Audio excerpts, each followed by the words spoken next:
Islamic Research Center. إن الحمد لله الذي هدانا لهذا وما كنا لنهتدي لولا أن هدانا الله. الحمد لله الذي كما ينبغي لوجه جلالك. الحمد لله الذي أنت الصمد الذي لم يتخذ ولدا. الحمد لله الذي ولك الحمد في الأولى والآخرة. اللهم ولك الحمد أنت فاطر السماوات والأرض، توفنا مسلمين والحقنا بالصالحين. اللهم مالك الملك تؤتي الملك من تشاء وتنزع الملك ممن تشاء وتعز من تشاء وتضل من تشاء بيدك الخير إنك على كل شيء قدير. أعوذ بالله السميع العليم من الشيطان الرجيم من همزه ونفخه ونفثه. رب يسر ولا تعسر وتمم بالخير. بسم الله الرحمن الرحيم. الحمد لله رب العالمين. صدق الله العظيم. امروز بخاطر فهم قرآن کریم در متعلق قرآن کریم 4 مضمون بحث می شود بطور اختصار و خلاصه. بعضی مفسرین توجیهات نمودند که قرآن کریم دارای 6 مضمون می باشد. اول توحید، دوم رسالت، سوم احوال قیامت، چهارم بعث، انذار، ابشار.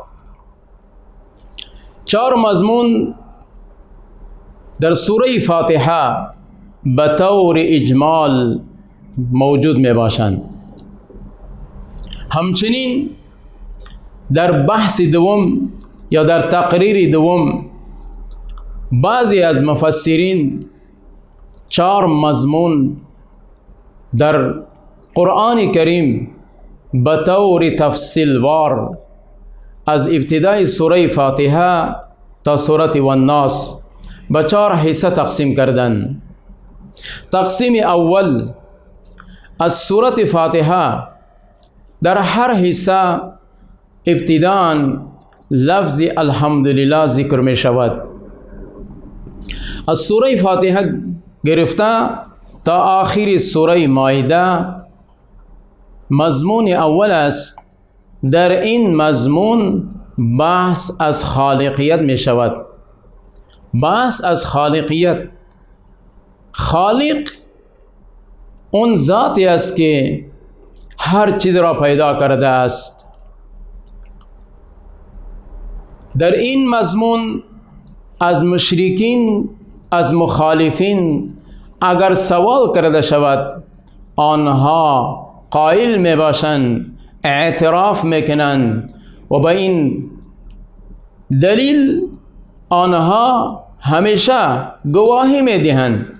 چنانچه خود قرآن کریم بر این دلالت میکند ولئن سألتهم من خلقهم لیقولن الله. اگر از اینها شما سوال کنید، بپرسید، دریافت کنید، اینها میگویند شما را کی پیدا کرده است؟ قول اینها، اعتراف اینها خود به ذات خود قائل هستند، میگویند که الله پیدا کرده است. و در دلیل دوم در متعلق زمین آسمان اگر همچنین شما پرسان کنید، چنانچه بر این الله رب العالمین برای فهم ادراک اینها دلیل پیش کرده است. ولئن سألتهم من خلق السماوات والارض لیقولن الله. اگر شما از اینها بپرسید، سوال کنید زمین و آسمان را کی پیدا کرده است، اینها میگویند الله پیدا کرده است. اینها اعتراف میکنند به وحدانیت خداوند به خالقیت خداوند، اما در ضمن از این دیگر مخلوقات ها را شریک می سازند. این بحث اول بود از سوره فاتحه تا سوره انعام. بحث دوم، مضمون دوم از سوره انعام گرفته تا آخر سوره نحل، تا آخر سوره بنی اسرائیل. در این مضمون بحث ربوبیت ذکر می شود. ربوبیت کی را گفته می شود؟ آن ذات را که از ابتدا گرفته تا به انتها انسان را، تمام مخلوقاتش را به انتها می رساند. این را گفته می شود الله، و بر این هم آنها قائل هستند. در بحث سوم، مضمون سوم از سوره کهف، از ابتدای سوره کهف که به لفظ الحمدلله شروع می شود، از اینجا گرفته تا سوره آخری احزاب، تا آخری سوره احزاب.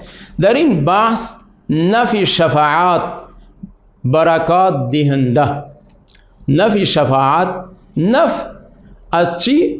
از اختیارات، تصرفات مختار، ما فوق الاسباب ما تحت الاسباب، فقط ذات کبریا می باشد، الله رب العالمین می باشد.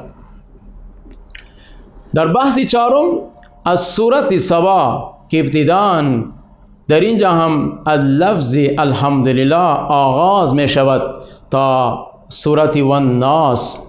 در این بحث، در این مضمون چهارم، احوال قیامت، نفی شفاعت قهری گفته می شود. احوال قیامت زیاده بحث مباحثه می شود.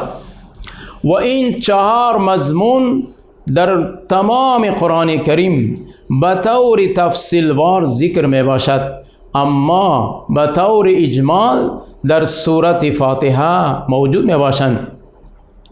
در سوره فاتحه چطور موجود می باشند؟ در لفظ الحمدلله.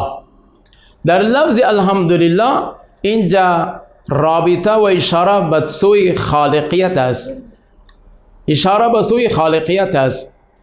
و زمانی که تمام تعریف برای خالق می باشه، لہذا تصرفات و اختیاریت هم به دست از او است.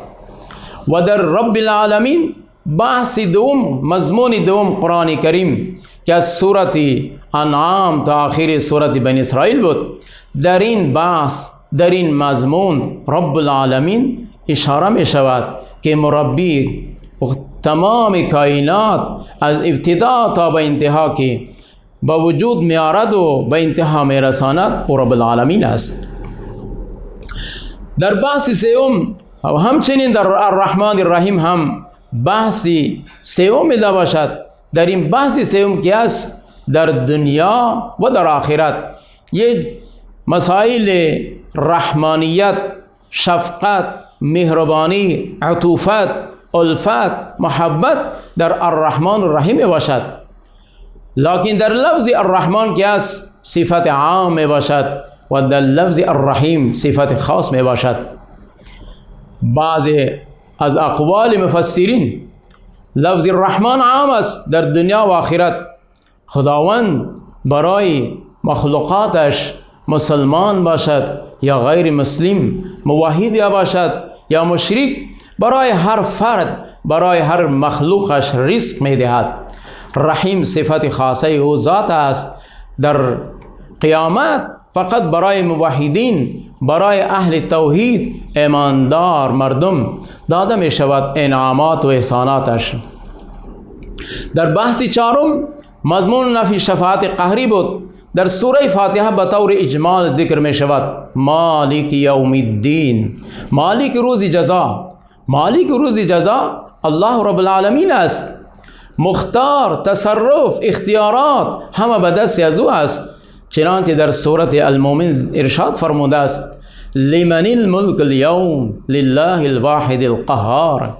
در روز قیامت الله رب العالمین تمام مخلوقات در نزد خداوند استاد می باشند. انبیاء و رسول امتهایشان هیچ فرد نفس خود را، سر خود را، اعضای خود را، تمام عضو خود را حرکت داده نمیتواند. فقط ذات کبریایی به ذات خود اعلان میکند امروز بادشاهت به دست کی است؟ چنانچه در دنیا هر فرد مدعی است، دعوا میکنه من بادشاه هستم، من فلان هستم، اما در روز یوم الفصل، در روز قیامت، در روز حشر هیچ فرد نمیتواند که سر خود را بلند بسازد. الله رب العالمین و ذات خود اعلان میکند لله الواحد القهار، امروز بادشاهت، امروز تصرفات، ملکیت، اختیارات به دست واحد القهار است. سورة فاتحه اجمالاً بعضی از مفسرین نقل قول است، چنانچه مختلف تفاسیر، تفسیر جواهر القرآن، مواهب الرحمن، مختلف تفاسیر نقل قول است. آنها قول کردن از ابن عباس رضی الله عنه و غیره که حضرت علی رضی الله عنه، این نقل قول از حضرت علی رضی الله عنه نقل میکنند که تمام کتب سماوی در سوره فاتحه در قرآن کریم بطور اجمال درج است. تمام کتب سماوی در سوره فاتحه بطور اجمال درج می باشد.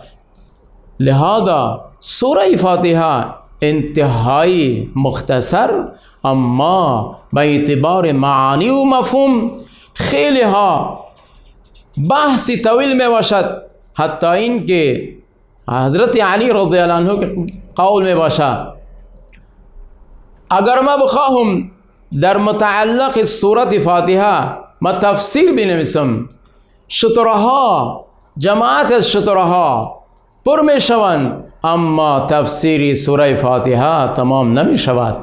لہذا خلاصه قرآن کریم در سوره فاتحه است و برای هر چیز یک مغز می بده باشد و مغز قرآن کریم حوامیم سبعه است، چنانچه از سورت زمر ابتدا و آغاز می شود. حوامیم سبعه 7 سورت هاست که مکمل قرآن کریم، خلاصه قرآن کریم در حوامیم سبعه می باشد و بعد خلاصه حوامیم سبعه در سوره فاتحه می باشد و خلاصه سوره فاتحه در بسم الله الرحمن الرحیم، همچنین خلاصه بسم الله الرحمن الرحیم در بای بسم الله، به این معنا که هر چیز اگر که با وجود است یا برکت دارد فقط نام ذات کبریایی می باشد. اقول قول هذا استغفر الله لي ولكم ولسائر المسلمين. سبحان ربك رب العزة عما يصفون وسلام على المرسلين والحمد لله رب العالمين.